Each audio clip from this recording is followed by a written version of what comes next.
Welcome to the teaching ministry of Godwin Sequeira. We believe that this message will help you see beyond the letter of the word into the spirit and cause you to have a more thorough understanding of the word of God. Here is Godwin. परमेश्वर की स्तुति हो। मैं आप सबका धन्यवाद देना चाहता हूं कि ये मौका आपने दिया है मुझे प्रभु के वचन को प्रचार करने के लिए, और सबसे बढ़कर मैं परमेश्वर का धन्यवाद देना चाहता हूं प्रभु यीशु के नाम से इस मौके के लिए जो वो हमें देते रहता है, ताकि उसके वचन को बारीकी से और ज्ञान से और बुद्धि से जो उसकी आत्मा से आती है उससे हम प्रचार कर सकते हैं। लगभग 2 या 3 साल पहले मैंने ये जो शिक्षण है, ये शिक्षण मैंने एक बाइबल स्टडी में दिया था। मेरे घर के पास हम एक बाइबल स्टडी लेते थे और वहाँ पर ये मैंने एक शिक्षण दिया था, और इस शिक्षण के अंदर हमने एफिसियों के पहले अध्याय से देखा था कि मसीहा में हमारे लिए क्या क्या मसीहा ने किया है और क्या क्या तैयार किया।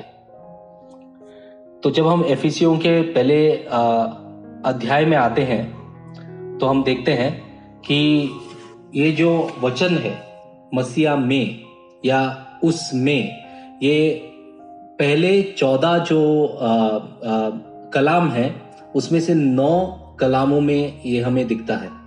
ये कौन से जो शब्द हैं, मसीहा में या उसमें, ये जो 2 शब्द हमें वहां पर दिखता है, ये 2 शब्द पूरे एफिसियों के पुस्तक का नहीं, लेकिन परमेश्वर और उसका जो हमारे साथ में रिश्ता है इसके बारे में हमें समझ देता है। ये 2 शब्द क्या है? उसमें और मसीहा में। जब हम एफिसियों के पहले अध्याय में आते हैं तो हम देखेंगे कि परमेश्वर ने मसीहा में हमारे लिए क्या क्या तैयार किया है। ठीक है, मैं शुरू करना चाहता हूं एफिसियों का पहला अध्याय वचन 3 से। यहां पर ऐसे लिखा है, हमारे प्रभु यीशु मसीह के परमेश्वर और पिता का धन्यवाद हो कि उसने हमें मसीहा में स्वर्गीय स्थानों में सब प्रकार की आत्मिक आशीष दी है। यहां पर ऐसा नहीं लिखा है कि वो आत्मिक आशीषें देने वाला है या आगे देगा, ये भविष्य काल में नहीं है, it is not the future, लेकिन वहां पर लिखा है कि मसीहा में स्वर्गीय स्थानों में सारे आत्मिक आशीष हमको पहले से दे दिए गए हैं। ये समझना बहुत जरूरी है प्रिय भाइयों और बहनों। तो सारे आत्मिक आशीष कहां पर है? मसीहा में है। ठीक है, 4था वचन हम देखेंगे, जैसा उसने हमें जगत की उत्पत्ति से पहले उसमें चुन लिया कि हम उसके निकट प्रेम में पवित्र और निर्दोष हों। क्या किया है? हम उसके प्रेम में पवित्र और निर्दोष हों। ये प्रेम, उसके प्रेम में हम पवित्र और निर्दोष कैसे हो सकते हैं? क्योंकि उसने हमें जगत की उत्पत्ति से उसमें चुन लिया। पहले वचन में हमने देखा कि सारी आत्मिक आशीषें मसीहा में है, स्वर्गीय स्थानों में है, मसीहा में है। ये वचन कहता है कि परमेश्वर ने हमें पवित्र और निर्दोष बनाने के लिए चुना है, लेकिन कब चुना और कहां पर चुना? उसमें, यानी कि मसीहा में चुना है। ठीक है, 5वें वचन में हम आएंगे, और अपनी इच्छा के भले अभिप्राय के अनुसार हमें अपने लिए पहले से ठहराया कि यीशु मसीह के द्वारा हम उसके लेपालक पुत्र हों। क्या किया है उसने? मसीहा के द्वारा हम क्या हो? लेपालक पुत्र, यानी कि अडॉप्ट होना और उसके पुत्र बनना। ये उसने पहले से ही, उसके अभिप्राय के अनुसार पहले से ही ठहराया था। ये भी मसीहा के द्वारा ही होता है। ठीक है, पहला वचन, सारी आत्मिक आशीषें मसीहा में है। दूसरा, उसने पवित्र और निर्दोष हमें ठहराया। कहां पर ठहराया? जब उसने हमें चुना मसीहा में। तीसरा, हमने देखा है कि उसने हमें लेपालक पुत्र चुना है। किसके द्वारा? मसीहा के द्वारा। अभी अध्याय 1 का 6वां वचन हम पढ़ेंगे कि उसके उस अनुग्रह की महिमा की स्तुति हो जिसे उसने हमें उससे उस प्रिय में सेत में दिया। इंग्लिश में लिखा है His glorious grace which he has freely given us in the one he loves। उसमें सेत में दिया है, उसमें सेत में दिया है। ठीक है, 7वां वचन हम पढ़ेंगे। 7वां वचन यो कहता है, हमको उसमें उसके लहू के द्वारा छुटकारा अर्थात अपराधों की क्षमा उसके उस अनुग्रह के धन के अनुसार मिला है। 7वें वचन में लहू के द्वारा छुटकारा मिला है, उसके लहू के द्वारा हुआ, ये अपराधों की क्षमा मिली है, उसके अनुग्रह के धन के अनुसार मिला है हमें। ठीक है, ये दो बातें मसीहा के वजह से और मसीहा में हम उसके लहू के द्वारा, किसमें? मसीहा में उसके लहू के द्वारा ये मिला है। 9वां वचन हम पढ़ेंगे, क्योंकि उसने अपनी इच्छा का भेद उस भले अभिप्राय के अनुसार हमें बताया जिसे उसने अपने आप में यानी कि अपने में ठान लिया था। इंग्लिश में लिखा है His will according to His good pleasure which He purposed in Christ। Amen। इतनी सारी बातें मसीहा में हमें मिल गई हैं। प्रिय भाइयों और बहनों, कोई भी समय हो, कितना भी कठिन हो, हमें यह याद रखना है कि मसीहा में हमें क्या क्या पाया है। जो आत्मिक आशीषों की बात होती है, ये आत्मिक आशीषें ये सारी हैं जो मसीहा में हमें मिला है। हम नैसर्गिक आशीषों के पीछे चलते रहते हैं और ये बातें ध्यान नहीं देते हैं कि मसीहा में हमें मसीहा ने क्या क्या दिया है। 10वां वचन हम पढ़ेंगे कि समयों के पूरे होने का ऐसा प्रबंध हो कि जो कुछ स्वर्ग में है और जो कुछ पृथ्वी पर है, सब कुछ वह मसीहा में एकत्र करे। कहां पर एकत्र होना है? ये सब कुछ जो स्वर्ग में है और वो पृथ्वी पर है, वो मसीहा में, जो कि कलीसिया का सिर है, उसमें एकत्र हो जाए। ये वचन 10 था, एफिसियों का अध्याय 1 वचन 10। और 11वां वचन हम पढ़ेंगे, उसी में, किसमें? मसीहा में, जिसमें हम भी उसी की मनसा से जो अपनी इच्छा के मत के अनुसार सब कुछ करता है, पहले से ठहराए जाकर मीरास बने। इंग्लिश में क्या लिखा है? In him we were made as का मतलब पहले से ही परमेश्वर ने ठहराया कि हम उसमें मीरास बने। मीरास का मतलब है इक्वल, एज। जब विल लिखा जाता है, विल के अंदर जो भी बच्चे होते हैं वो लोग एज बनते हैं, उनको इनहेरिटेंस मिलता है। ठीक है, और मसीहा में हमें परमेश्वर पिता ने मसीहा में मीरास बना दिया है। और 13वां वचन हम पढ़ेंगे, और उसी में तुम पर भी, किसमें? मसीहा में तुम पर भी, जब तुमने सत्य का वचन सुना।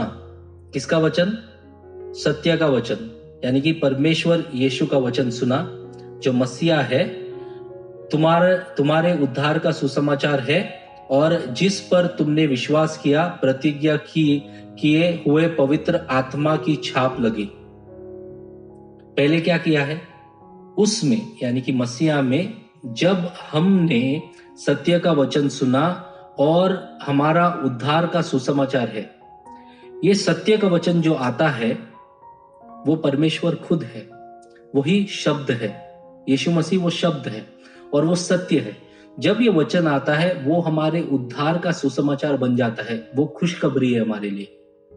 खुशखबरी क्या है? कि ये सारी बातें जो पौलुस कहता है कि जो हमने वचन अध्याय 1 वचन 3 से पढ़ा, अभी 13वें वचन में हम आए हैं, ये सारी बातें मसीहा में, ये सारी बातें हमारे लिए तैयार की गई हैं, ये हमें मिल गया है।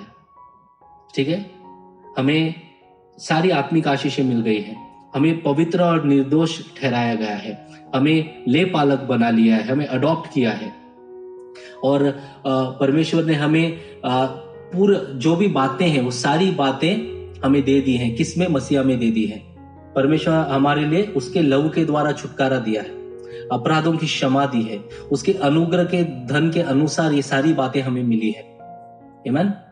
और यहाँ पर 13वें वचन में हम देखते हैं कि क्या हुआ है। 13वें वचन में यहां पर लिखा है कि जब हमने सत्य का वचन सुना, जो वचन हमारे उद्धार का सुसमाचार था, उस वचन पर जब हमने विश्वास किया और प्रतिज्ञा किए हुए पवित्र आत्मा की हम पर छाप लगी है। We were marked with a seal, the promised Holy Spirit. We were marked with the seal. हम देखते हैं यहां पर कि ये सारी बातें जो है, यहां पर जो ये लिस्ट दिया गया है, ये लिस्ट क्या है? ये लिस्ट है सारी आत्मिक आशीषें और पवित्रता और अनुग्रह और क्षमा, और ये बहुत सारे जो बेनिफिट्स हैं हमें मसीहा में रहने के वजह से मिला है। लेकिन सबसे महत्वपूर्ण बात यह है कि ये सारे जो बेनिफिट्स हैं, ये सारे जो आशीष हैं, ये सारे मसीहा में हैं। क्योंकि एफिसियों का जो हमने पहला अध्याय और वचन 13 पढ़ा, यहां पर क्या लिखा है कि यहां पर लिखा है, और उसी में तुम पर भी जब तुमने सत्य का वचन सुना, उसी में तुम पर भी, उसी में, क्योंकि हम उसमें हैं, हम उसमें रहने की वजह से जब हमने वचन सुना है, उसके वजह से सत्य का वचन सुनने से हम उसके अंदर मसीहा में हमें लिया गया है। एक क्रिस्ती, एक मसीहत का जीवन जीने के लिए, एक क्रिश्चियन बनने के लिए हमको मसीहा में आना बहुत जरूरी है। नहीं तो हम मसीहत का जीवन या मसीहा के लोग नहीं कहला पाएंगे। हम पवित्र हैं क्योंकि वो पवित्र है। आमीन। बेटे हैं, हम बच्चे हैं, हम पुत्र हैं क्योंकि हम उस पुत्र में हैं, उस इकलौते पुत्र में हम हैं जिसे परमेश्वर ने दिया। हम जो मीरास हैं वो क्यों है? क्योंकि हम उस मीरास में हैं जिसका सब कुछ है। ये जो बातें हैं ये यीशु के बारे में है, और जो भी बातें उसमें हैं उसके बारे में है। क्योंकि हम जब वचन पढ़ते हैं हम देखते हैं कि हमें क्या मिलने वाला है वचन से, लेकिन ये सारी बातें जो है वो यीशु में है, क्योंकि यीशु ही ये सारी बातें हैं। ये समझना बहुत जरूरी है। Praise the Lord. जब हम ये अध्याय पढ़ते हैं तो हम देखते हैं कि पौलुस जो है यीशु के बारे में बहुत सारे जो दूसरे बातें हैं उससे वो शुरू करने से पहले पौलुस जो है वो मसीहा के बारे में शुरू करता है। और हम ये भी देखते हैं कि पौलुस सिर्फ एफिसियों के कलीसिया को ये सारी बातें इसलिए नहीं लिख रहा था कि वो उनको एक थियोलॉजी का आइडिया है और वो थियोलॉजी में बढ़ जाए, या अलग अलग जो मसीहत के जो सब्जेक्ट्स हैं, विषय है, उसमें वो बढ़े। वो इसीलिए लिख रहा था ताकि वो समझे कि यीशु कौन है, और यीशु कौन है, और यीशु के अंदर क्या सारी बातें हैं, और वो सारी बातें हमारे लिए हैं। बहुत सारे लोग जो कलीसिया में हैं, बहुत सारे हम जो लीडर्स हैं जो कलीसिया को हम सिखाते हैं, हमारा फोकस क्या होता है?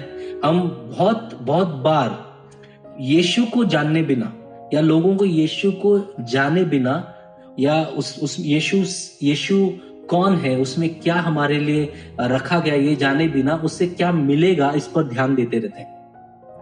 जब हम मसीहा के जो अनुग्रह है उसे समझेंगे, उसका जो छुटकारा है और उससे जो आशीषें हमें मिलती हैं, यानी कि ये मसीहा से मिलने वाली चीजें हैं, तो ये सारी बातें हम सिर्फ बातों के हिसाब से अपने लिए मांगते रहते हैं। लेकिन जब हम ये समझेंगे कि सारी बातें मसीहा में है और मसीहा और ये सारी बातें एक है, जब मसीहा हमारे जीवन में आता है और हम मसीहा में जीने लगते हैं, सारी बातें हमारे लिए ऑटोमेटिकली अप्लाई हो जाती हैं।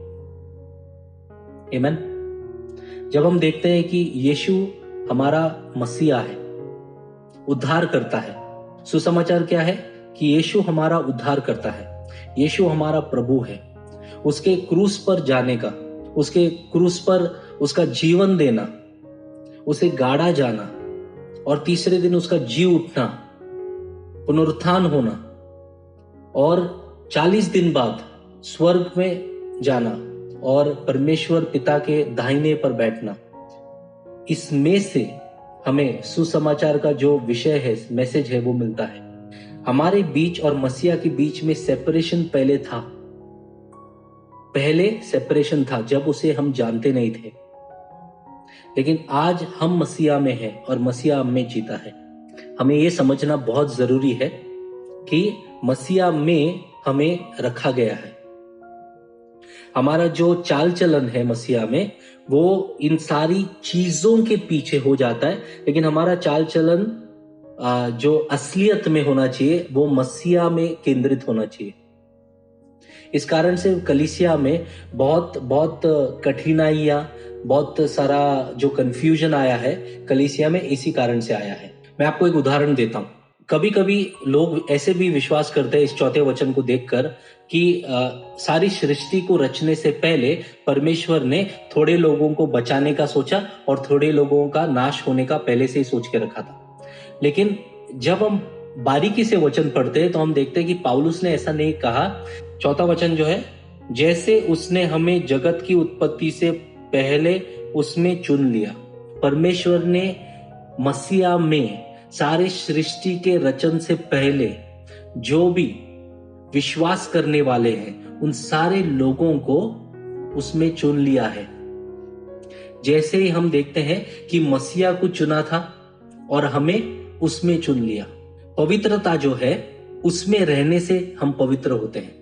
जब हम मसीहा जो पवित्रता है, जो पवित्र है, उसे जानेंगे नहीं, उसे पहचानेंगे नहीं, तो क्या होगा? हमारा ध्यान, हम कैसे चाल चलन हमारा कैसा है, हम क्या कपड़े पहनते हैं, हम कैसे कैसे जी रहे हैं, कितना परमेश्वर के लिए कर रहे हैं, ये सारी बातों में आ जाता है। लेकिन जब हम देखते हैं कि कुरिन्थियंस को जब पौलुस लिखता है, हम देखते हैं कि पहला कुरिन्थियंस में पहला अध्याय वचन 30 में पौलुस ये कहता है, परंतु उसी की ओर से तुम मसीह यीशु में हो। कहां पर है हम? मसीह यीशु में है। जब भी आपके मन के अंदर कोई डर आता है या कोई भी नेगेटिव, नकारात्मक बात होती है, आपके इर्द गिर्द, आपकी आंखों से आप नकारात्मक बातें देखते हो, क्योंकि जो भी नैसर्गिक है, अगर एक हाथ से हमारे हाथ से छूट जाएगी तो दूसरे हाथ से हमें कुछ ना कुछ मिल जाएगा। पौलुस कहता है, परंतु उसी की ओर से तुम मसीह यीशु में हो, जो परमेश्वर की ओर से हमारे लिए ज्ञान ठहरा, अर्थात धर्म और पवित्रता और छुटकारा। हम देखते हैं कि हमारे कामों से हम पवित्र नहीं होते हैं, लेकिन ये परमेश्वर का काम है, उसके द्वारा हम पवित्र होते हैं मसीहा में। भाइयों और बहनों, ये समझना बहुत जरूरी है प्रियो। और देखते हैं कि अभिषेक के बारे में वो क्या कहता है। अभिषेक के बारे में जो एफिसियों का पहला अध्याय है, वचन 13 जो हमने पहले पढ़ा था, वो मैं वापस पढ़ता हूं। वहां पर क्या लिखा है? और उसी में तुम पर भी, जब तुमने सत्य का वचन सुना, जो तुम्हारे उद्धार का सुसमाचार है, और जिस पर तुमने विश्वास किया, प्रतिज्ञा किए हुए पवित्र आत्मा की छाप लगी। हमें अभिषेक किया है, हमें बुलाया है, इस कारण से परमेश्वर ने अपनी आत्मा दी है। जब अभिषेकित यीशु, हम उसे नहीं पहचानते हैं या वो हमारे जीवन में नहीं है, तो हम कैसे अभिषिक्त हो सकते हैं? हमें परमेश्वर ने अपनी आत्मा के द्वारा और मसीहा के जो वरदान है उसके हिसाब से अपने मसीहा के देह में, यीशु की देह में अपनी जगह दी है। यह हमें 1 कुरिन्थियंस के 12वां अध्याय 11 और 18 में हम पढ़ सकते हैं ये बातें। लेकिन हम देखते हैं कि एक ही है वो अभिषेकित है, वो है यीशु मसीह। हम सारे जो लोग हैं वो मेंबर्स हैं, वो हिस्से हैं उसके देह के, अलग अलग हिस्से हैं। और पूरे पवित्र शास्त्र में हम देखते हैं कि जो अभिषेकित तेल था वो किसी भी व्यक्ति के सर पर उंडेला जाता था, उनके शरीर पर नहीं। ध्यान दीजिए, अभिषेकित तेल जो था वो लोगों के सर पर उंडेला जाता था, उनके शरीर पर नहीं। लेकिन स्वाभाविक है कि जब वो तेल हमारे सर पर उंडेला जाता है तो वो शरीर के ऊपर भी आ जाएगा। क्यों? क्योंकि सिर जो है और शरीर जो है वो एक है, जुड़े हुए हैं।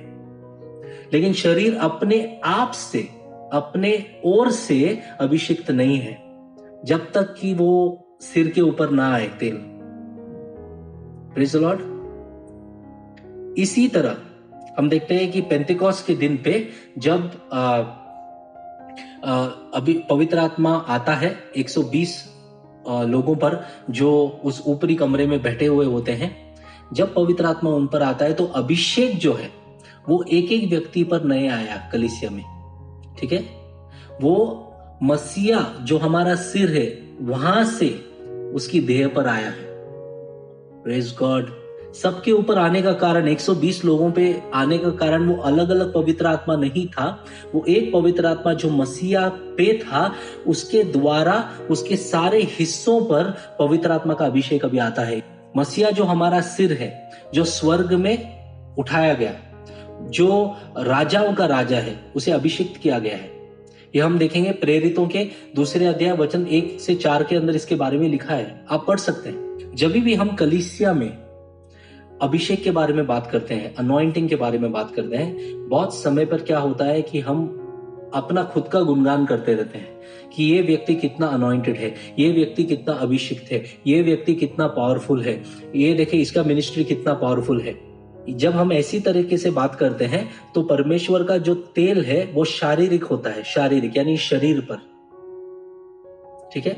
और मैं जानता हूं कि बहुत सारे लोग हैं वो मन से ये नहीं सोचते, जब ऐसी बातें करते हैं वो परमेश्वर की महिमा चुराना नहीं चाहते हैं, वो परमेश्वर को ही महिमा देना चाहते हैं, ठीक है। वो सिंसियर है, उसमें मुझे कोई डाउट नहीं है। लेकिन हमारे हृदय में हमें ये समझना बहुत जरूरी है कि अभिषेक जो है वो मसीहा खुद है। It is the person of Christ, ठीक है। We are not anointed without him, हम अभिषिक्त नहीं है उसके बिना।